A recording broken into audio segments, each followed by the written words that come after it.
voice? Rather tritely, I'd say someone who is trustworthy. And I say that quite deliberately because I think when you look at the branding and the marketing world, there are lots of firms who try and market trust. And that is an impossibility. Trust comes from being trustworthy.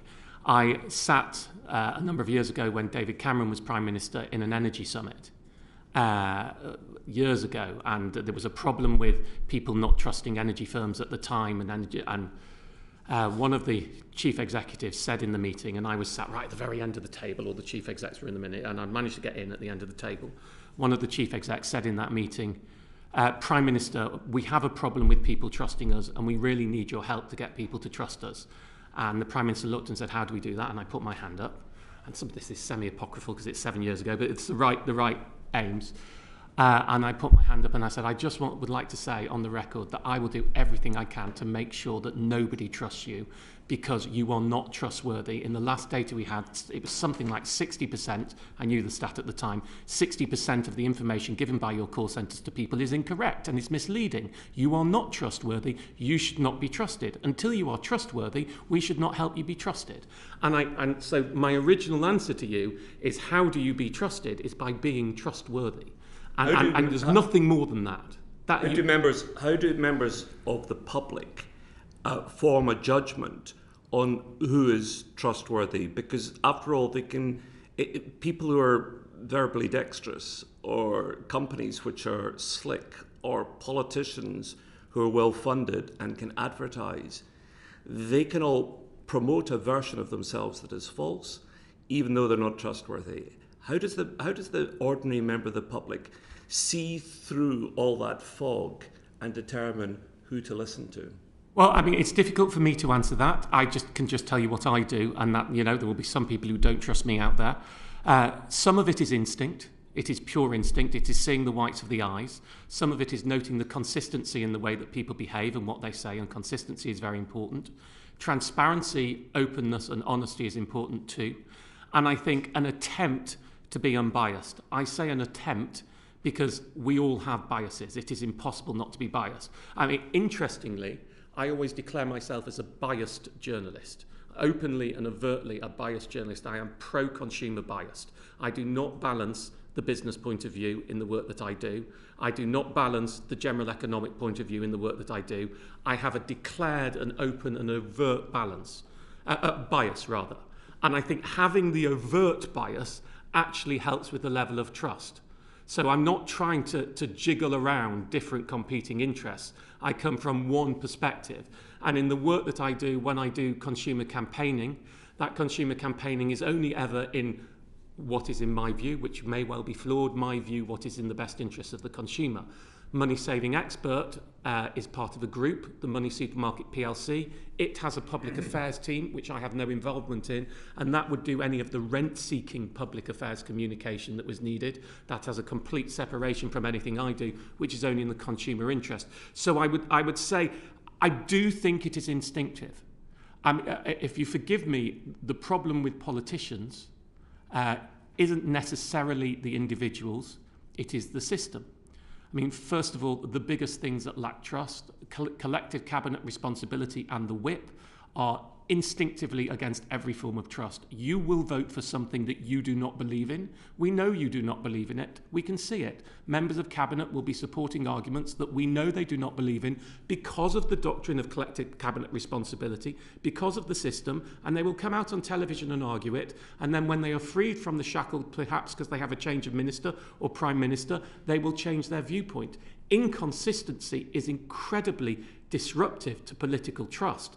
And if you add in the fact that we have, not in this room, but in the House of Commons, in the thing that people see most at Prime Minister's questions and other question times, an adversarial structure where you are set up against each other with a defined definition to knock each other's down, to destroy what the other side is saying, to score political points. When one party makes an announcement, a governing party makes an announcement, and the announcement is one that adopts the policy of the other side, instead of welcoming that and seeing that as a constructive way of all working together, the holes have to be picked in it, or a point has to be scored. I think that's a fair critique of the system, and I know that it irritates people. I think this committee is different because cross-party, we try and cooperate and we try and build on evidence-based policy making. And as a matter of interest, I've never voted for a policy. I've never gone through a lobby and voted for something that I didn't believe in.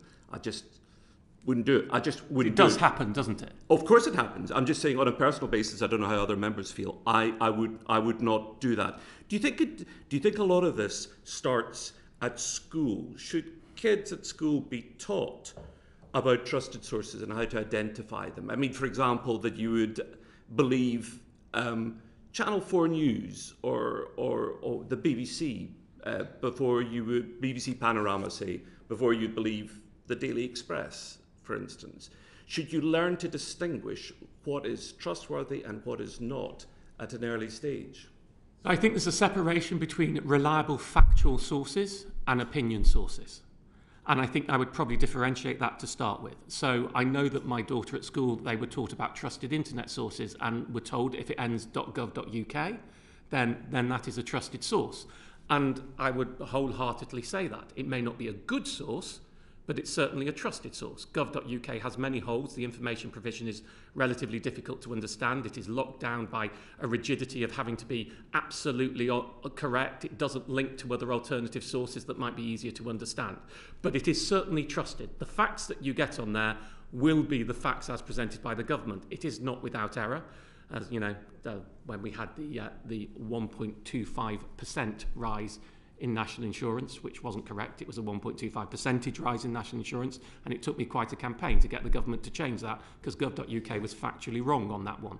But I do think to start to say which are the, I mean, there will be people who criticise the mainstream media. I'm a part of it.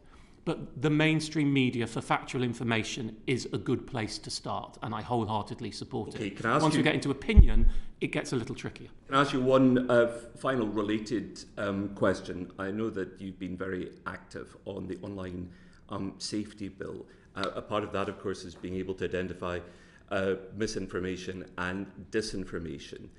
Today, the government has announced that big technology platforms will not be required to take down legal but harmful material. I think there would be public interest in your reaction to that. What is it? Well, I'm very glad to see the online safety bill is going through because the specific area that I've campaigned on has been scam adverts and scams. And we believe so far that is being retained. We talk about trusted voices and trusted faces. Well, you know, my image alongside Richard Branson is the most used by scammers. And that, you know, through no fault of my own, deters trust and means people lose money on the back of it. So we do need to look at the protections that are in place for those trusted voices, including, you mentioned earlier, the BBC. You know, it will be a picture of me that then links to a fake BBC news site. And this has been the biggest technology companies in the world have been pathetic in their approaches to take that down. Flaccid is probably a better word, absolutely flaccid, because it is not in their financial interest. So I welcome the online safety bill of making sure that it will hit them in their pockets. Legal and harmful is very difficult. We don't want harmful content on the internet. And I think that through trusted voices and education programs can help in that. The balance of that versus censorship, I haven't read it in enough detail to want to give a view this morning, you will forgive me. Okay. I do think there is a difficult balance between those two competing interests, right. Censorship and protection. Thank you, Chair. Thank you. Simon Jupp. Thank you, Chair. Thank you for popping in and seeing us this morning. I want to take you back to the pandemic, particularly the first lockdown, if I may, when people were looking for information because there were so many questions they didn't have answers to. It was a scary time for the entire nation. As someone who is considered a trusted voice, who did you look to get the information that you could share with people who sign up to your newsletter, go on your website and everything else like that? How difficult was that? Sorry to bring back any traumatic experiences. No, it was a very traumatic time. I mean, the number of people in desperate situations who contacted me personally, you know, I live in a very comfortable situation. It didn't bother me. But it was very depressing and upsetting, and I was in tears on more than one occasion reading some of the situations people were in, and it was unable to help them. Look, I tend to be a first-person journalist. That is ultimately my work. I write with an I, my team write with a we. That's how we define it, because I think people want to see the whites of your eye and know who's giving them the information. And therefore, we try to avoid any secondary sources, which meant for me, I managed to establish good contacts with the top end of the Treasury during the pandemic. I'll leave it at that. And I found myself, and I hope this isn't over self-aggrandizing, I found myself in what sort of felt like an intermediary role. So that I was able, through the huge public feedback I get, to work out what was missing, and was able to then take that to the Treasury and to the government to say, look, these are the problems people are facing, and to push hard for them to be changed. And equally, I was able to get the instant messages from the Treasury about what was, and sometimes, frustratingly for me, what wasn't, but often what was being changed and what was being done, and able to use, it's what I do, to communicate that back to the public. So I felt like I had a useful role in that. And I think that the work I did on my show and the work of Money Saving Expert provided good, solid information there. But it's interesting, just to go back to John's question, that perhaps no one would, when the problem with teaching the BBC and ITV is they wouldn't teach Martin Lewis and Money Saving Expert, and the many other good sources that are out there that may well have better specialty, because there's too many of them to talk, whether it's medical, whether it's foreign affairs, or lots of different separate sources, so it gets more difficult. But I mean, for me, I wanted those answers from the Treasury. Occasionally you'd go to a lawyer to get it checked, or you'd go somewhere else to get the information checked of what was legal or not. But direct information from the top of government seemed to be the best way to communicate within the pandemic. Just to indicate, the level of influence you had then, could you give us an example of something you said, that doesn't work because of this, and how it was changed? People who, I think, it's hard to remember, but one of the examples that I pushed on was firms were allowed to furlough someone who they'd let go, re-employ them and furlough them. But what that didn't allow is someone who had voluntarily left to go to a new job, and the new job had fallen through because of the pandemic. I lobbied hard, for example, for those people to be allowed to be taken back on and re-furloughed if the firm wanted it, and the Treasury changed the ruling on that. There were a number of other occasions where there were small and sometimes small to mid-sized changes. But if I'm very honest, part of the way of working on that, and I'll need to be straight, was that I said, look, this needs to be changed, and sometimes not making a fuss about it was the best way to get it changed. Because, you make a decision. I wear two hats. I'm a journalist and a campaigner. When I'm a journalist, you do the story, but sometimes when you wear a campaign hat, that means it's a private meeting, and I will take a call, and people may say I make the wrong one sometimes, on is it worth going loud and getting the story, or if that's going to defeat the outcome that I'm trying to get, I'll sometimes not talk about it, because it's better just to get the right outcome. Right at the start of the pandemic, we had sometimes occasionally bits of guidance or bits of advice or policies that were announced but then didn't seem quite right. Advice was a bit confused at times. Did you ever find yourself repeating something you'd been told that was later then not quite right? I had a very recent event of that over the energy bills. I was told something.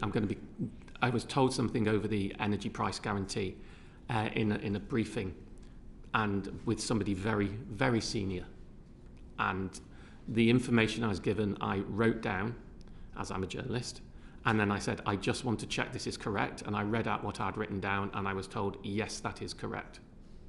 I then put that information out there, and as the day went on, I started to think that information was not correct. And I came back, and eventually, after a number of calls back, I got an apology that there'd been a communication error on it. We'll call it a communication error. And then I had to put a correction out 20 minutes after Her Majesty had passed away, which was quite difficult reputationally for me. I had not made an error. I had not given the wrong information. I had given exactly the right information from a very senior source that I had accurate contemporaneous notes of. But I also am a believer in human error. People cock up. I've cocked up. We've all cocked up. I don't believe it was a deliberate error. And so I think if you want examples, do you get the wrong answer sometimes? Yes. Do I feel I have ever, when communicating factual information about how things work, deliberately been given a wrong answer by senior members of government of any party? No. but I believe I've been given wrong answers. But I wouldn't put a deliberate, I wouldn't cause it, it wasn't deliberate, it was just cock up. Thank you. Chair. Thank you very much. Rupa Hook. Thanks, Chair, and thanks, Martin, for coming in. You're a journalist and a campaigner, but you're at pains to point out you're not a big political player. You've said this before in interviews, the one in The Guardian that says you're the most trusted man in Britain. They say that, not me. Their words, yes, of course. And not without some justification. Do you think that if you were a big P political party person, that would undermine that level of trust that people have in you? In less than 3 seconds.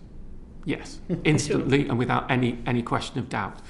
Look, I had a difficult job. If we take the EU referendum, which was a difficult time to be involved in any form of facing the public, there were these continued votes that came out that said I was the most trusted person on the EU referendum, even though I had never spoken on the EU referendum. And so I was under a lot of pressure to come out with a view on it, which I didn't want to, because, you know, there's the paradox of independence that says you are independent until you come out with a view, and as soon as you come out with a view, everyone says, I knew he was on that side. Right, so you know, we had this with the IFS. The IFS came out with detailed reports. It was asked to do an independent report. As soon as it came out a report, as it came out on one side, it was instantly accused of being biased. And I just felt, first of all, I didn't have the expertise.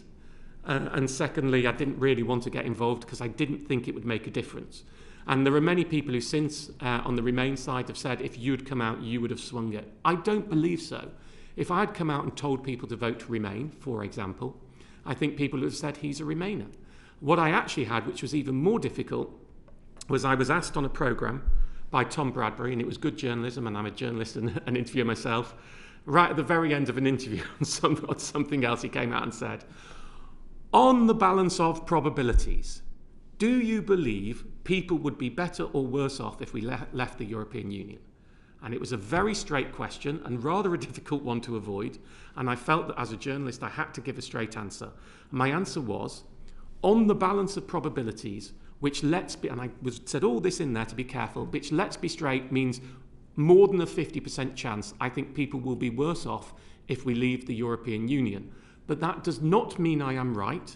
That simply means I think there is a more than 50% chance. That was then used on Remain leaflets. Originally it was used as one of the pictures and one of the quotes, and then I think there were leaflets out there that just had a big picture of me with the quote, on the balance of probabilities we will be worse off if we leave the European Union, without the caveats, without anything else in there. I had then written a guide on how to decide how to vote in the debate. It was not what to vote for. It was how to decide what to vote. It was about doing your own risk assessment based on what matters to you and talk through, and actually we did some numbers on it. I think it was just over 50% of people who read it decided they'd vote Remain, and just under 50% decided they'd vote Leave. Not and 48, 52. We didn't get that accurate on the numbers, no. but people came to me from both sides and said I read it and it helped me make my mind up, which is what I wanted to do, to put some numbers in there, to try and give what I could. Again, it was imperfect because everything is. And, you know, it was an imperfect scenario. But when it came to the debates in that space, there was one time I was asked if I'd be involved in a debate, and I'd been very careful to say I'm not taking a side. And they said, well, you're on the Remain side. And I said, well, I'm not. I'm trying to sit this out. I'm not going to give anything polemic. If I'm going to talk, I'm going to try and talk about how you make the decision, not what the decision is to make. And they said, no, you're on Remain leaflets. I said, I'm on Remain leaflets without my permission and without my consent. But even that meant that I got a number of people who wanted to kill me. As we all know, that debate, you know, just online. I mean, you get those. I got a number of whatever. I'm sure you've had them. Yeah. Trust me, I get them exactly the same. Even that, and instantly, then I start to get remarks. You're a whatting Remainer, so as soon as you come out, if I were to come out tomorrow and say I'm Tory, Lib Dem, Green, SNP, Plaid Cymru, and any others you want to name, let's not, right? If and say I think you should vote that way, instantly everybody who does not think that way would discount my opinion. And I think the right way to be, and to be fair, I have not voted for the same party at every general election in my lifetime. So I'm not tribal. I'm not a member of a party. I try and do what I do from a level of independence and lack of bias. Although, as I always say, that is not a perfect art. And I think if I did, I'd instantly lose any trust that people have. And it has been very difficult over this last year when I felt I had to stick my head above the political parapet on energy. You know, I never attack political parties, but I will, when it's a specialist area that I believe in, attack a policy. And I put my head above on energy and was very vocal on the fact that I thought that people may die this winter unless we started to put some protections in place. And obviously the zombie government we had in the summer was devastating for not making a decision in time, and the structure of the way that operated was devastating. And you question, how far do I go? How much is that getting big P political? Small P political I'm fine with. Big P political I'm not, party political. And it is a very difficult line to tread, to be honest. When you believe in something passionately, and it's not agendaed against a party. I've worked with all parties, and often do, and it works very well, and I find most people are really receptive. But sometimes you will be seen as being pushing one way or the other, and it's difficult.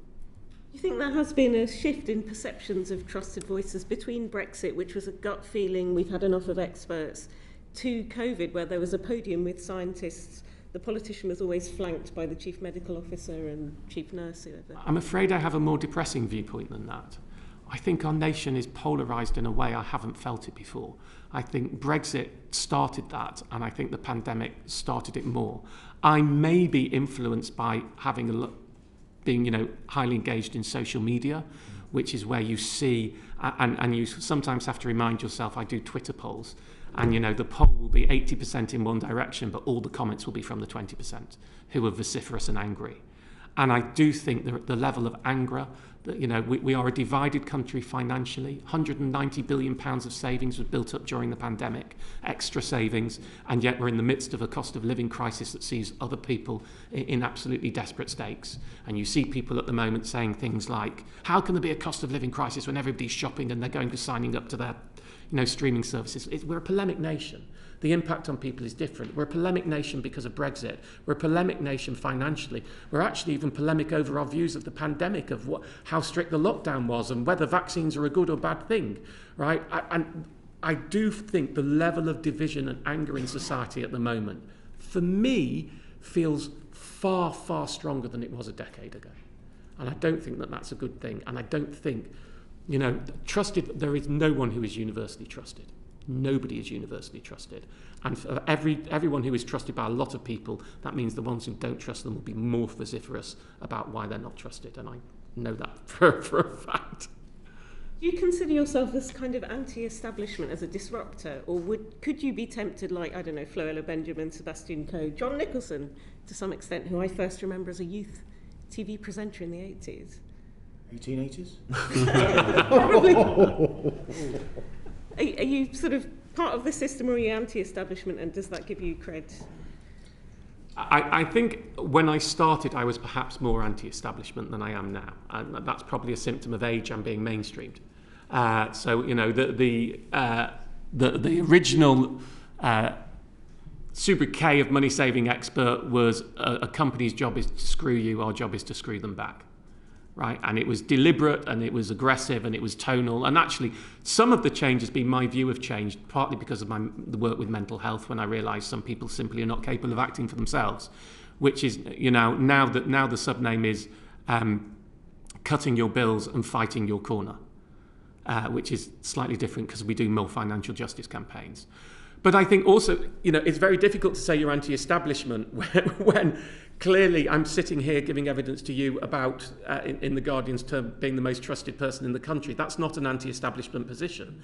But that doesn't necessarily mean my stance has shifted. It may mean the stance towards the way that people think about things has shifted. Would I go into politics? No. Big P political politics? No, absolutely not. No way. As I've said publicly, and I'll put it on record on Hansard, I'd rather have my nipples wired to electrodes. And not in a good way. So somebody offered to do that. It's very kind of you, John, but no thank you. Let's talk privately. But I did apply on the appointment system for crossbench at the House of Lords. I have been rejected twice. I don't think I'm going to apply again. I think two rejections is enough for anybody. I would have thought about being, a strictly. I won't ever take a party whip. I don't think that's right for what I do. I never allow anyone to tell me what to say. In television, I'm known as being easy to direct and tough to produce, because if you ever tell me a way to say something or what to say, I give an answer in 2 short words, so nobody ever does it. But if you tell me to do it while standing on my head, I'm happy to stand on my head. That doesn't bother me. The direction bit's easy, but what I say are always my words, the same for everything I've done for the last 20 years. And I think if ever I were to get into the small p political sphere, I would want to be able to maintain that. So I did think about it. I thought it would be a useful thing to do, as I tend to give evidence so often. I thought it might be nice to sit on the other side, but they decided it wasn't the right thing to happen. And I think I'm not sure I really want it so much now, if I'm honest with you. So probably I wouldn't be sitting where you are. And then just last one from me. 3 years ago, you settled out of court with Facebook for their defamation case. And part of the settlement was $3 million for setting up a citizens' advice scams action, courtesy of Facebook. How's that going? And is there guaranteed funding for it when the $3 million runs out? No. Look, the Facebook settlement... I have some privilege here, don't I? I can say what I like. Yes, you can. Good, just checking. Right, so as I can't be sued, I can be a bit straighter. Look, Facebook settled. I thought it was a good settlement at the time. We got the scam ads button as well as the £3 million. I had been legally advised if I'd gone through and won, I might have got 50 grand. So I thought 3 million to charity, and I was always going to give it to charity. I'd declared that from the start. And the scam ads button was actually a really significant victory. I am very disappointed at how many scam ads still happen on Facebook. I think the scam ads button has not worked nearly as well. I don't think the resources have been put in. I think citizens' advice scam action is going to end up with no funding soon, because I have met the other big tech companies, and frankly, they are not interested in funding the victims of scams, which they are culpable parties to, in my view. The number of those scams, the torrent of scams that are consistently out there, the number of IT experts who say they could write code in 5 seconds to get rid of them. It is simply a question of resource. These are multi-billion-pound companies. And when I went to meet them, the first presentation they gave me was an hour-long, and I've always wanted to say this, so it's nice to be able to do it. It was an hour-long presentation, and they start on the technical difficulties of dealing with scam ads. After 3 minutes, and this was in a legal meeting, I said, stop. I'm not interested in your technological bollocks. Right, what I want... So you can't say... I apologise for my language, Chair. I will take it. I'm not interested in your technological balderdash, baloney, or any other B words. If you can't solve it technically, then you need to solve it manually. Then every single advert that you print, that you put on here, should simply be taken down manually. The issue of your technology and the idea that you have defined as having to have a technological solution to scams that destroy people's lives, mental health and finances, and leave people in a hideous situation and are absolutely incredibly destructive. The idea that it has to be a technological solution is simply wrong. If you can't, this is a function of your profits. You're going to have to take a hit to the income that you have, which is enormous and vast. And so I refuse to accept that. But you only have... Look, I am one person, and I met a very senior member of government about this, who said to me before this, we're very glad you are taking this case, because we think it's easier for you to do that than for us to regulate on how to stop this, which I was really frustrated by. I thought it's very nice of you to take the risk with my person and my personal having to take the risk. But as the face it was happening to all the time, I had to find a way to stop it. I should just note on record, this was not about me, and the terms of the settlement always had to involve stopping all scam ads with trusted faces, not just scam ads with me and with trusted faces. And I think government has abrogated its responsibility over the last 5 to 6 years with this continued amount of scams. And yes, we have the online safety bill, which will not cover all scam ads, but it is far better. And that's going to come in when? 2024, 2025 in practical terms? And how many people are going to be scammed in the meantime? I sued Facebook, settlement was 3 years ago. The case started way before that. The scam ads started way before that. And perhaps, as we're here on trust, maybe part of the trust is I pulled my finger out and did it off my own back, and this House and Parliament is still dilly-dallying over getting something that is transparently in the public interest, stopping scam adverts to vulnerable people, and it still hasn't been done 3 years later, and it probably won't be done for another 2 years, which probably is where the lack of trust might well come from and the frustration from the public. I should probably stop on that. That's fine. Is that the last question? Yes, there's a lack of will as well as lack of resource, do you reckon? Bit of both? It was very bizarre that I think we've already gone through this area. Okay. That's okay. We're going to move on if that's okay. I should declare at this point I'm the chair of the APT for Financial Education for Young People, which I know you've had a great deal of involvement with. Before I come to Clive, I just want to ask you a more sort of question to do with broadcast, with your broadcast experience. Do you think with the decline of things like linear broadcast and potentially the engagement of young people with areas such as the BBC, which is always seen by people of my generation as a sort of hallmark of trust, if you like, do you think that where is the future then for trusted voices if young people aren't engaging with those trusted institutions and aren't engaging with the type of broadcast that you and I would probably see as normal? I think so far, certainly for young people, there is, and you're right, if we look at the stats on young people not using linear TV, there is an issue. But the death of linear TV has been over-exaggerated. You're certainly going to be more watched if you're on ITV or BBC One than you are if you're on Netflix. And certainly for event or immediate or current affairs television. My show's averaging over 3 million this series. It's a current affairs show. We get over 3 million every night. We're on a 20% share. I would not get anything close to that if I were on Netflix. I just wouldn't even scratch the service, and we're doing that every week. So linear TV is still incredibly powerful, but absolutely, I think it is losing market share constant. It's interesting as an example. When my show first started, I think we were 14% share, and we were getting around 3.9 million audience a decade ago. I'm now 20, 21, 22% share on 3.5 million. So you can see my share's gone up, but my audience has actually gone down. I do think it is a problem with young people in terms of it's not so much that the problem is that they're watching different sources. Different sources are good. I think there are problems out there at who those sources are. Certainly, I started going on TikTok myself because the number of financial TikTokers out there who were talking balderdash was large. Not all of them. There are some very good ones out there.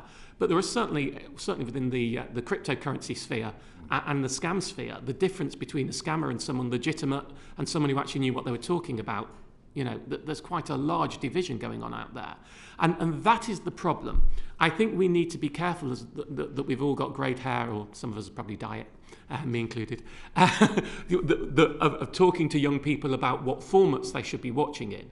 But the real problem is who's being watched and who does the democratization of television, if you like, which is a positive thing. The democratization of television can sometimes mean there are some pretty strange voices out there. And I was perhaps one of the pioneers of the democratization of publishing that came through the internet. Money Saving Expert was a website I set up for £80, in my living room in 2003 is the official birthday. So it's nearly 20 years ago. And that wasn't something that you'd really have been able to do to have what we've now got, over 10 million users a month. You wouldn't have been able to do that before the internet. And I think television is now coming, the democratization of television is happening right now, and we should support that, and we should applaud it, and we should laud it. But one of the big issues is the difference in regulation out there between, you have public service television that's highly regulated on the 5 channels, and then you have it, I know you know far more better than I do, and then you have it far more diffuse on other television, and then once you get into like TV, your YouTubes and your TikToks and elsewhere, there's absolutely no regulation whatsoever. And it's interesting for me that I'm not sure that young people watching necessarily appreciate the difference in what can be said in one media and another. And do you see that the role of social media influencers in those spaces, the YouTube and TikTok, do you see that as, do they become the new trusted voices? And if that is the case, is there some real issues around that? I mean, this committee has looked at areas such as where in which there's been no disclosing of commercial links, for example, between social media influencers and commercial partners to their audience. There are some very good influencers out there who are doing some very positive things and using their voices well. So I'd like to start from that perspective, because I think it's important not to demonise the influencers that are out there. But from a financial perspective, I mean, certainly the rapid rise in buy now, pay later that was supported through influencers who was seeing it as a lifestyle choice when it is a debt. It's a cheap debt, used well with the right decision and not used to buy on impulse. Buy now, pay later is good, but it is not a lifestyle choice, it is a debt.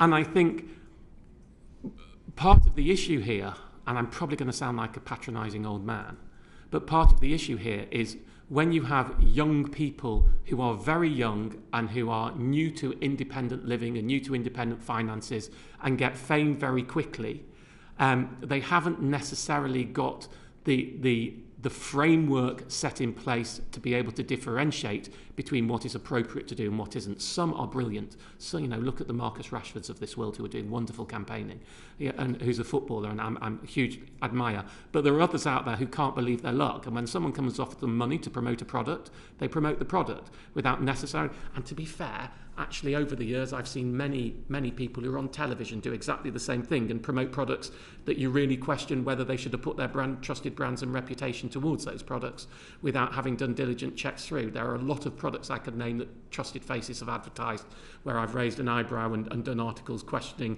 whether that product is ever useful by anybody. So it is not in the line of it is not specifically influencers, but there are certainly far less controls out there, and the individual has more control than they've ever done before. Then there is no filtering process of a TV company and the agents coming in necessarily the same way.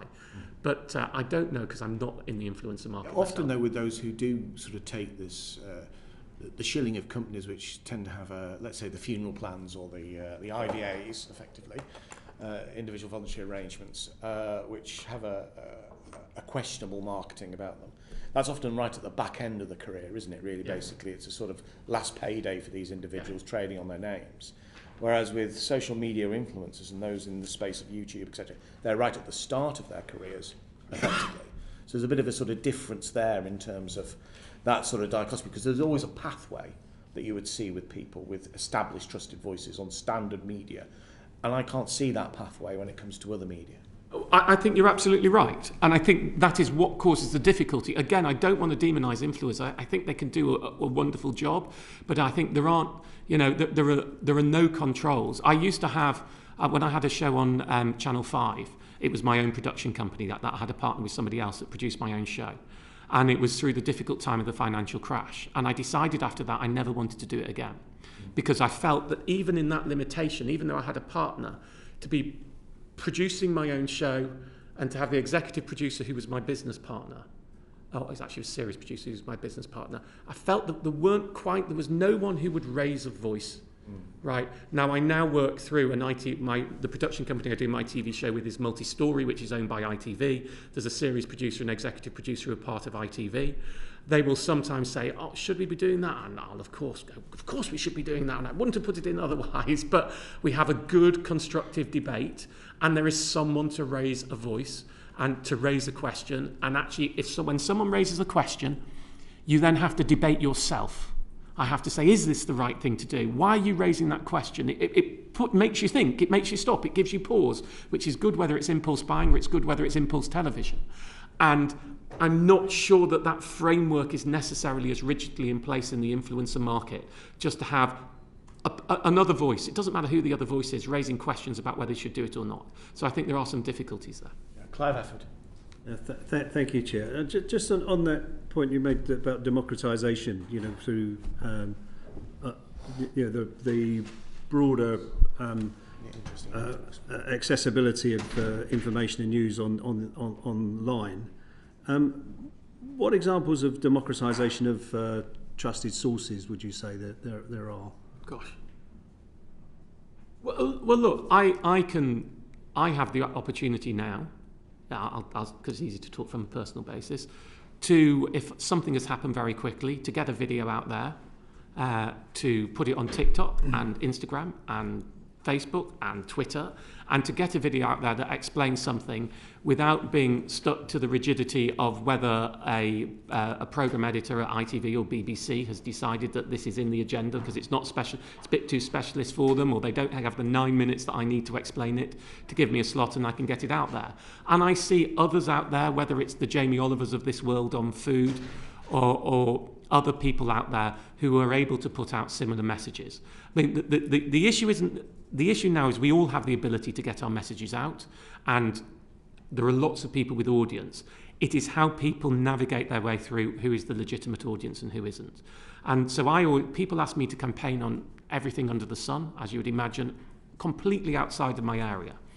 And I generally won't do it because I try and stick on things where there's an obvious connection to why I'm talking about a subject or why I'm arguing on something. But you do see people who go outside of their influence and outside of their area, and they start talking about things. And I see it in my area where people are talking balderdash on the subject area that they know nothing about. And I think the difficulty on social media is navigating the path of who to trust and who not to. There is no problem anymore of getting your message out there.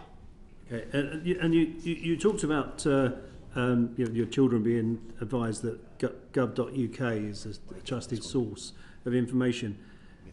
I mean, would you always trust gov.uk information, for instance, on if they were publishing figures on the levels of poverty or whatever? Would you trust those figures? No, I mean, look, when I talk about gov.uk is, if you do this, here is what your state pension will be, here is your state pension forecast. And I was talking about it within those realms. Once you start, there has been a slight creeping politicisation of gov.uk, which I think is something that should be avoided. I talk about the 1.25% issue earlier, where it was 1.25 percentage points, and that's a very big difference. And I think that we have to be careful on that. The problem with gov.uk is it's not that good.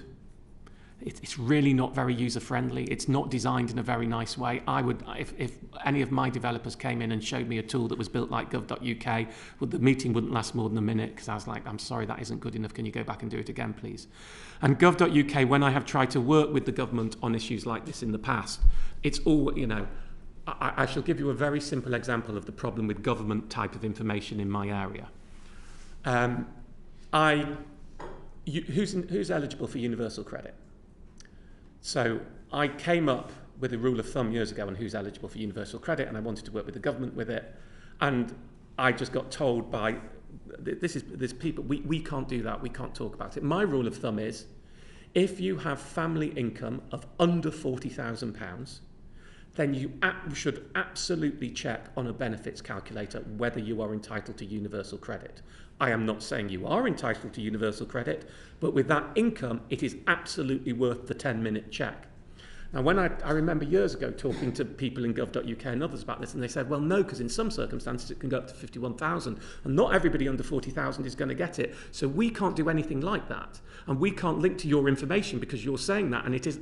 Well, if I know my information is not foolproof. I know there are some people with disabilities who might have income higher, but actually, you do an analysis and say we have a problem with some people who need help not claiming help, 800,000 people not claiming pension credit.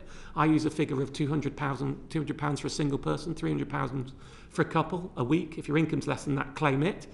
But that figure would never be adopted by gov.uk because, well, it's 182 unless. It doesn't matter. If you're trying to call to arms to action, then sometimes you need to simplify and caveat, which is what I do. If you're in this situation, check, but I'm not saying you'll get it. But that type of way of operating gov.uk and other government organisations are incredibly poor at, which means they're ineffective, which means they don't do their job very well. And interestingly, they will never link, for example, to an article on my website or to an article elsewhere, because it has to be a government source or you can't use it. So I think there are certainly, if we go back to trusted, there are certainly problems that trusted sources tend to be boring voices that don't communicate particularly well because they are absolutely rigidly entrapped with the need for completeness and accuracy, rather than being to communicate in a more colloquial and easier terminology. Have you ever experienced anyone who tries to imply that you're not a trusted source? All the time, of course. From Social media all the time. Look, there is no one... But anyone in government or anyone... I'd be slightly careful about. I was informed that somebody recently who was doing this, and who was casting aspersions and making defamatory comments about me. I was informed by a newspaper. Part of my problem is some of the comments were so without. I didn't even understand the point of saying them, and I didn't want the newspaper to print those comments because, of course, if you say, "Let's make something up," I'm an arsonist. There we go. I'm not an arsonist. If you say I was accused of being an arsonist, then but of course that's not true. Then what people go, there's bound to be something in it. It's probably started a fire somewhere.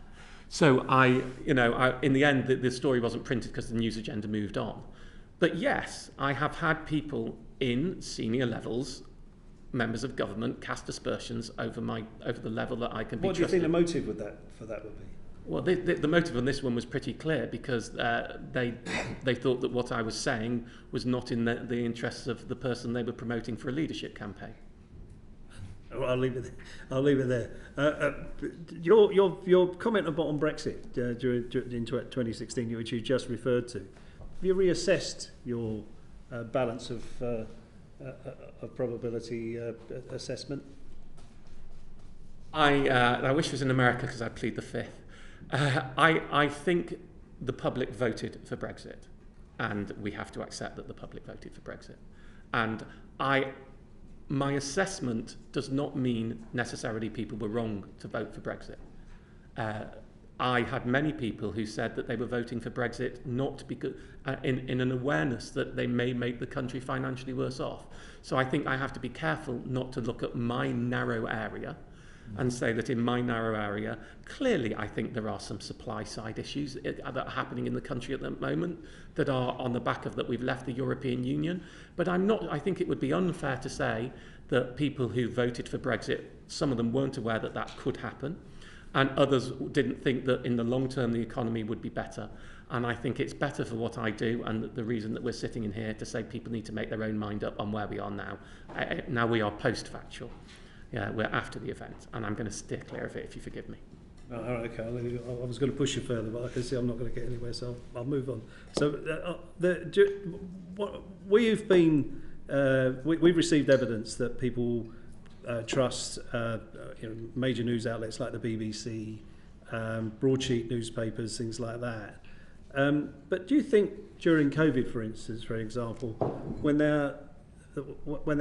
the message is just repeated, the message from the government is just repeated, that those trusted sources begin to be undermined in terms of being a trusted source because they're being turned into more of a mouthpiece of the establishment? We did get very, very close, I think, some of the BBC coverage during the pandemic to, it felt like at every turn we were being told what was important for us, which was a repeat of the government message. I don't think the message was necessarily wrong, but I do feel that the continued repetition did get it very close to looking like a state mouthpiece, which I think isn't particularly good for trust. Do you think that some of the experts that were involved at the time, or experts generally, when they become too associated with politicians, that their independence and the trust in them is undermined? I tend to think the public are a little bit more sophisticated. And I think that if you have people who are standing and giving government messages, chief medical or chief scientific officers, we know that they're free to talk about the science and the medicine, but as soon as you start asking them questions about, whether people were right to take trips to Barnard Castle or not, that they're clearly going to be restricted in what they say, and they're going to, just like I've offset an answer about Brexit just now, that they're going to try and not answer that question. And I think the public are sophisticated enough to understand what the limits of somebody in authority can and can't say are. I think one of the issues that we had that I think caused some of the aggression from those people who were anti-lockdown or were skeptics over the vaccine was that I'm not sure that there are always counters and there is always discussion. And actually, when you want to present something, you present pros and cons, and you don't give it equal weighting if the cons are weaker than the pros, but you at least make sure that you explain what the weighting is. And I think an oversimplification of message made those people who were sceptical more and more angry all the way through it. And perhaps, in hindsight, it wasn't done quite as well as it could have been. Thank you. Thank you. Damien Green? Thank you, Chair, and good morning. I'm fascinated by the slight dichotomy that you said in I think, the answer to the first question, that you're biased and you accept that you have biases, that we all have biases. And yet, being interviewed, even when you're being interviewed as a campaigner, you are treated as an oracle by programmes, things like the Today programme. I've heard you being interviewed, and they don't challenge you in a way they would challenge any of us or even more government minister. Does that, in an odd way, worry you, that everything you say is taken as sort of tablets of stone, even when you are expressing a bias? So I'm not sure I agree with the premise that I'm not challenged, and I have felt challenged on many occasions when I've given interviews. However, remember, my bias is declared and open, and I am introduced as somebody who is comes from a consumer perspective. So if you take it within that perspective, people know what I'm arguing. And I'm quite careful when I'm asked questions about so people, they will always, if I'm talking about energy, they will always ask me about the energy supply situation. What's going on in international energy markets? And my answer is, I don't know, I'm not an expert. Now, that's probably something I can do that you can't do. I can simply say, it's not my subject area. I'm not going to give you an answer because I don't believe it's appropriate to do so. I'm not sure where the challenge would necessarily come from, because I'm not a politician. They don't have to push the other side with me. I am coming from a consumer perspective. If they want to argue what the impact on business is, I would happily answer that. But I think that you need... My definition of bias is bias on a pro-consumer basis. So I'm coming from a very specific and declared agenda basis. So I'm not sure what the challenge necessarily is on that, apart from to say, well, you're not representing business and the economy. Well, I'm not, and I'm not suggesting I would. So I'm slightly struggling with what you're saying. What would you expect them to challenge me on, if you forgive me? I'm thinking of one particular example. I think it was during the summer where you were very vocal about, we need an energy rescue package now, which, in a sense, it's an arguable point of view, obviously, but it's not, as it were, your technical area of expertise of when a policy should be introduced. You were giving a warning about what you thought would happen if there weren't a rescue package, and a warning that was, as it were, eventually heeded when we got a rescue package in. But I just felt that because you have the reputation you have, the most trusted man in Britain and all of that, was that you were allowed to make that perfectly valid argument in a way that if a politician had come on and said that, they would have had more pushback, just out of habit of the way interviews are done. And we as the public believe everything you tell us because you know more about finance than we do. And I accept your self-denying ordinance that you try not to go into areas where you're not an expert. But it does mean that when you're just expressing an opinion, you get challenged less. And we're talking about trusted voices. My sort of what lies behind my question is the worry that somebody who has spent years becoming a trusted voice could quite easily exploit that position and not get challenged in a way that people ought to get challenged. I think you're right, they could, but You think you don't? I don't think I exploit it. I have no vested interest, which is helpful, right? The introduction of an energy package was of no benefit to me. It was not to me personally in my pocket. I'm one of those people who the energy price rise is immaterial for, personally. And the challenge, does it need to be declared now? I'm sure some people would say it doesn't need to be declared now. For me, it was a mental health issue. The people were in absolute panic over what we was then announced as an 80% rise in energy bills, and then we did get a package in place, and I felt it was necessary to come in. I think the difficulty is, I'm not sure it's necessarily about politics. I say that in honesty as somebody who interviews as well with my, sort of occasional sitting on Good Morning Britain presenting role, which is a sidestep for me, if you like, and something I enjoy doing. It is always easier to interview somebody from the government than a member of the opposition and somebody not from the government, because they have the authority and the power and they're doing something, and they have, they've got their hands on the steering wheel. When you're interviewing somebody on the other side, you're aware that they're not driving, so what they're saying doesn't matter to the same extent. And I think this is true whichever party is governing. This is not an issue of the current situation. Dealing with the person who's making the decision. When you've been on there in the many exalted positions that you've held, you have had the power and authority to make something happen. I don't. So I'm sitting there with less responsibility and less impact than you. And when I'm going on a programme like the Today programme to talk about that, it is to voice an opinion of something that is calling on the people who can make the decisions and the people in the position of authority. So I do think there is by definition a different level of challenge that is needed between those who are in power and those who are arguing that something should happen and that those in power should make a decision. I don't think it is an equivalence. So I think there's a balance there. I think if you were talking a party political spat between the government and the opposition, then there is more of an equivalence. But when I'm on a programme like that saying, here's what I'm seeing on the ground, here's the basis, here's what I think needs to happen, that is my opinion of what needs to happen. You're right, I think there should be balance from people who disagree that it needs to happen, and I think balance was put on.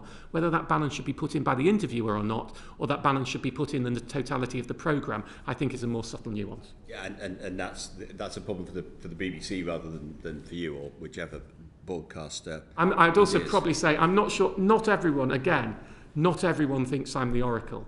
If I look on the YouGov branding situation, where there are two people who are more popular than me in those and more trusted than me, which is David Attenborough and Trevor McDonald, and I'm very happy to be third and runner up to those people. I think 71% of people are positive, 7% of people are negative, and the rest are neutral. So there is no one who doesn't get the flack and no one who doesn't get the negativity. And trust me, I get it, and it feels like it's a lot larger than it is. I think if you're third, that makes you a deputy national treasurer. Okay, so fine. Assistant deputy. Quite. Have you ever avoided a controversy because you think that will put it, this is so controversial and so many people will disagree with me that my status as number 3 or whatever it is in the list of trusted people would go if I waded into this controversy? Well, first of all, I avoid lots of controversies that aren't my area, by definition. And I don't have an expertise or a knowledge base on. Within my own area, if I felt something was important, I would engage in it. But there is another check I put in place. Well, apart from there's always a resource question, personal resource.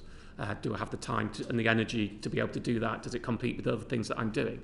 And that is will it do any good? Right, so interestingly, we often, if the subjects that's already on, I'll give you an example. I've just forgotten the name. Cladding, the cladding issue, horrendous issue for people. And many people have asked me to get involved in cladding. Can you I couldn't raise the publicity of cladding. It's led so many news bulletins. It's been absolutely everywhere. It's been totally debated in Parliament. It's a very obvious issue. My impact would have been pretty minimal because it was already such a big, well-campaigned, well-thought-through issue that I didn't put resource into it because it didn't need the awareness raising in the same way. But in terms of Brexit would be a classic example because I didn't believe that me voicing an opinion on that would make a difference because it was already so polemic, entrenched. It was a political, proper political argument. And while energy I didn't feel was the same level of party political argument, I avoided questions on whether we should reduce VAT on domestic fuel. In fact, when I was asked on the Today programme what the method I would use is, I didn't give an answer on that for the simple reason that as soon as I suggest one method, then you become about the method, whereas my point of view was we need some form of intervention, and it's up for you to decide, collectively, the political body, to decide what the intervention is, but we needed some form of intervention. So there are nuances in the way that I approach things, both not because it will knock the trust, but because you have to be realistic about what you can influence, what you can't, where you can have the greatest effect. And on energy, which is a subject I have been, consumer energy bills and personal finance has been a subject I've been entrenched in, lived and breathed and smelt for the last 20 years. I felt that my voice on that would make, have a contribution to the debate and would make a difference. And one final question, Chair, if I can. In this increasingly variegated environment in which we all communicate with each other now, do you think it is possible to become a trusted voice in a way that the traditional media allowed David Attenborough et al. To become? Yes. Yeah. I still think there are enough routes to people to get that. And you don't have to be trusted by everyone. You don't have to be known by everyone. You can be trusted in a limited sphere. And there are many people who are incredibly influential in their limited sphere. I mean, we saw some people rise through during the pandemic on all different sides who hadn't previously been heard of. And I'm not talking about those who shared government platforms, voices who suddenly became, whether it's, I've forgotten her name, the Devi, it's a Scottish doctor, I've forgotten her last name, forgive me, who suddenly became a voice and suddenly became trusted by one sector because, again, that was polemic. And I still think there's a lot, television and broadcast television is still very powerful.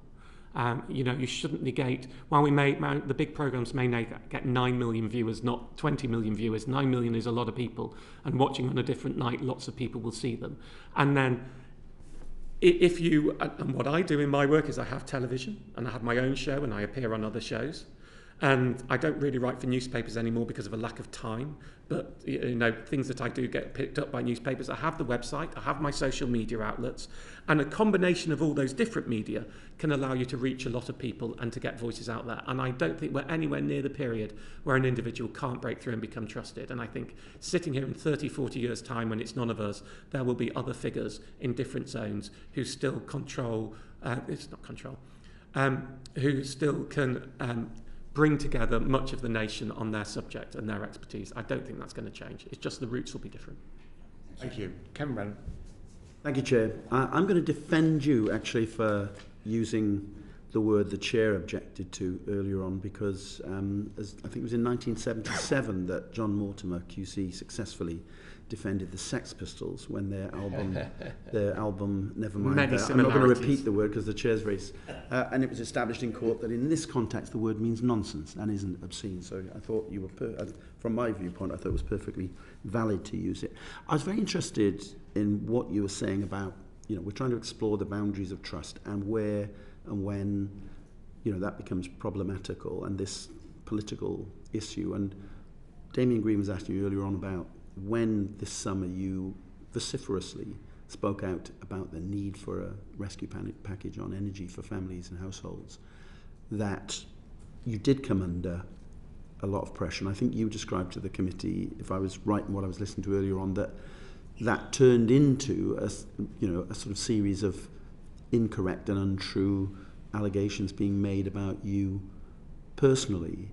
What are your reflections on what happened there? Because it was a moment, I think, where your trusted reputation was being, challenged and undermined by anonymous voices and others, simply because you spoke out on a subject you know a great deal about and the impact it would have on households and families.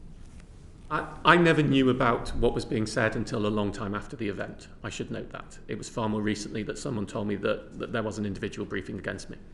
But certainly there were some newspaper opinion points that pointed fingers and called names. I think Doommonger was the big one. And I agree. I was talking about doom. but I think it was proportionate and real, what was coming. I am not the most robust and thick-skinned person. I do not know how any of you cope with your jobs in an adversarial situation. I absolutely couldn't do it. I would find it very difficult. I found this summer very difficult. My anxiety levels were through the roof. My mental health was not the best. I don't have a clinical mental health problem, but I really struggled with it. And I do find it difficult. People might think I'm confrontational and confident, but of course, like all of us, that masks the reality of the individual who sits behind. So, there were a number of times when I thought, I don't want to do this anymore. The heat is too high. But I'd made a commitment that I felt I wanted to see something through. And I read many things on social media saying, remember when he was the guy who told you how to get discounts on restaurant vouchers? Well, I think I was doing credit cards and bank charges and PPI more than restaurant vouchers in the early days. But and certainly I find that a lot easier and a lot preferable. It is very difficult to raise your head above that political parapet, and you have to be prepared to take the flak for it. And I'm not sure I'm built that way to continue to do it so often. Bizarrely, the pandemic was easier because it was more of an intermediary role. Whereas when we got to energy bills, yes, it was calling for action that hadn't happened, and that, of course, is a criticism. Again, it wasn't party criticism, but it was a criticism. And when you start to criticise, you galvanise opposition by the people who you are implicitly Are you able to tell the committee who the individual was who's alleged to have... I am not the primary source of that information. I was told by a newspaper who were going to write a story on it. Right. So you don't want to... So I don't believe... I'm already aware that by having said it in here, there will be newspapers now looking at it, and I really would rather they didn't, because I prefer it to go away. Was it a government minister? I'm not. It was not anybody who was elected. Okay. I'm glad you mentioned credit cards, because you probably don't remember, it's a long time ago, but when I was Consumer Affairs Minister, we successfully changed the order of repayment of debts on credit cards from the highest rate of interest first to, and flipped that around at the time, and that was very, very important. I suppose, in a sense, is your trusted status to do with the fact that you are an expert in those technical, factual types of issues where you can literally say to the credit companies, you are, as your corporate policy, deliberately, charging the highest rate of interest to vulnerable consumers first, and that is a corporate decision you're making and not really being very transparent about in order to rip off your customers. That's kind of a lot easier than when we get into contestable areas of fact. Well, look, I've always in my work tried never to be wrong, which sounds like everybody does. And I can't claim that I've been perfect, but I've always tried not to be wrong. And that actually has a bigger impact. So, for example, we try not to deal with things that have levels of risk in. So I don't deal with investing, because no one can actually know in advance whether, if they're giving you information on investing, whether they're right or wrong. So I don't talk about investing. Not because I think it's bad to do so, many people would be better off investing, but it isn't my area of expertise, and I prefer to deal with things that you can do on a spreadsheet and absolutely know how it works. There are always risks. Companies can go bust. Something can change in the way that the product operates, and you can only analyse it as best as you can at the time. But I think that's been very helpful, because a lot of the work that we do, therefore, is based on factual analysis of things that you can then give a firm answer on, and that then builds a level of trust. I mean, clearly, telling people what to do with it, their energy bills used to be within that category, and in the last year it's moved into a risk-based. You're having to do a risk analysis based on wholesale markets, because we're defined on the price cap that moves on wholesale markets over a rigid period. So it becomes a risk analysis, as opposed to in the old days it was like, this is charging you this much, this is charging you this much, so you can just switch. But yes, I think that has been very helpful for the reputation, having done it for 20 years, having mainly focused on factual solutions done by detailed research rather than opinion-based solutions, and therefore you've had lots of provable successes on the back of it. I think that's made it easier. But I noted earlier, some of the early bank charges, which is where it probably came to light in about 2005, we got £1 billion back on that. That was confrontational against the banks. And then through the site, we think we got people £12 billion back on payment protection insurance. That was confrontational too. And that I had my detractors on both of those areas. So I think it's certainly helped that it has been factual. That there are clearly debates out there that you can't win on. One I would, never want to get involved in. For example, I think the issue that's going on in the trans community at the moment is a very, very difficult debate. And you as politicians get asked about that. I'm very glad I don't get asked about that. I don't know enough about it to give an answer. But certainly when it is saying this is how you should use a credit card, this is the best way, here are the best rates, we can give you defined answers that makes life easier. Okay. Now, that criticism you made of the government, you referred to earlier on about the percentage issue. Did back in 2008, the last Labour government established the UK Statistics Authority, and part of the idea behind that was that government statistics needed to be trusted, and you talked about .gov earlier on. When you got into that,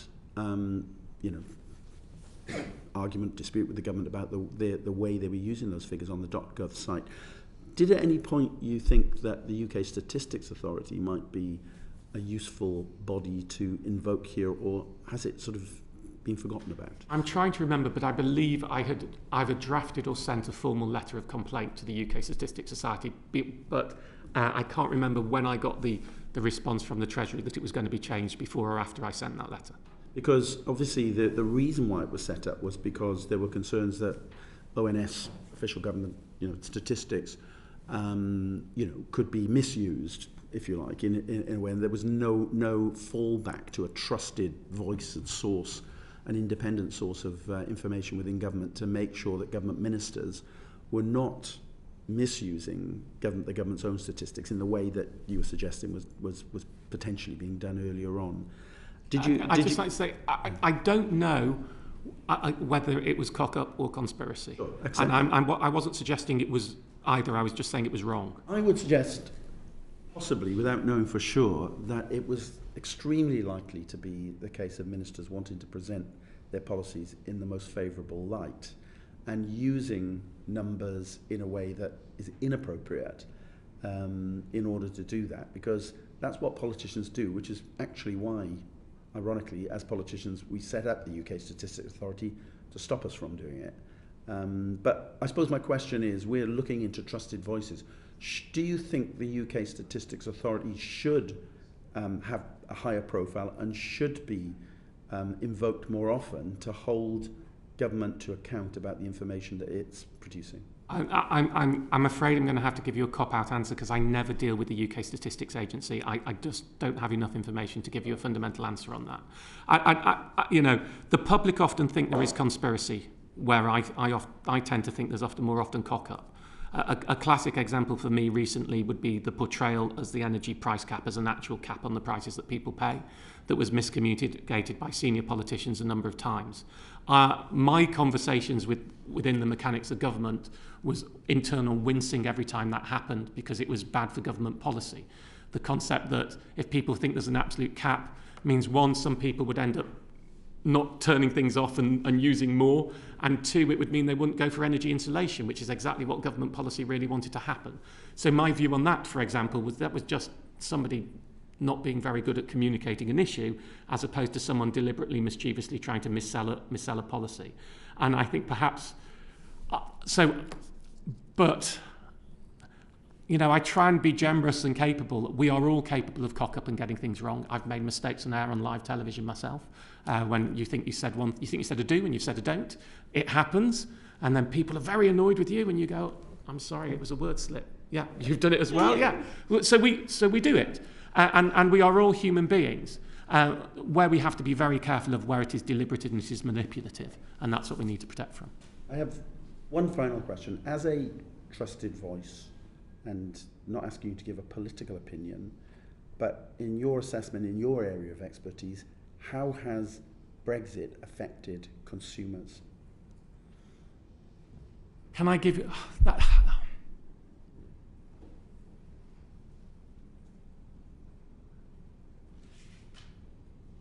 It is going to be if we took it on a purely consumer level, it is going to be very difficult to see. It is what comes of the current regulations that are going to go through, how many of them are going to be kept and how many aren't. There are many consumer protections that were put in place by the European Union that need to be continued in this country or people won't be protected. So there is a question of how many of those will continue to be in place once I've forgotten what they call it, is it the Henry VIII, what's it called? Henry VIII powers, yeah. That when we see through the Henry VIII powers, which I think will be a differentiator. But I do that in the very narrow definition of consumers. Clearly, the biggest impact of Brexit on consumers is the economic impact of Brexit. Now, that is an absolute political hot potato, and I'm a consumer finance expert. I'm not an economist. I have not done a study on it.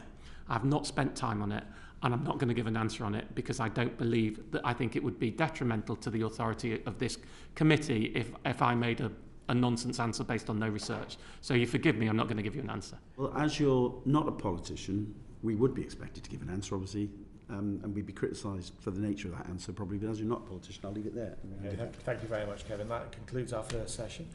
Martin Lewis, CB, thank you very much for your evidence today. We're going to take a short break of 5 minutes for sort of our second session. Order, order. Thank you. Thank you. Welfare. The proceeding is currently suspended.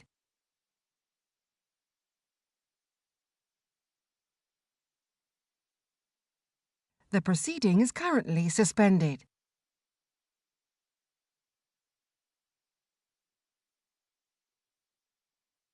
The proceeding is currently suspended.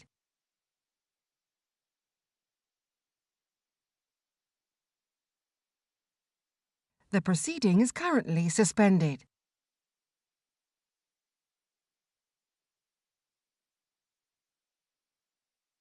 The proceeding is currently suspended.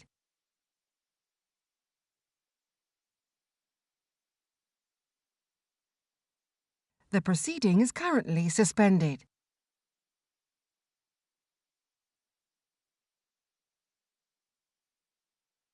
The proceeding is currently suspended.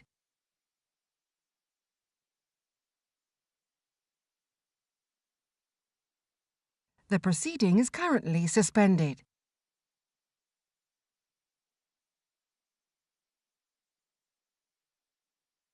The proceeding is currently suspended.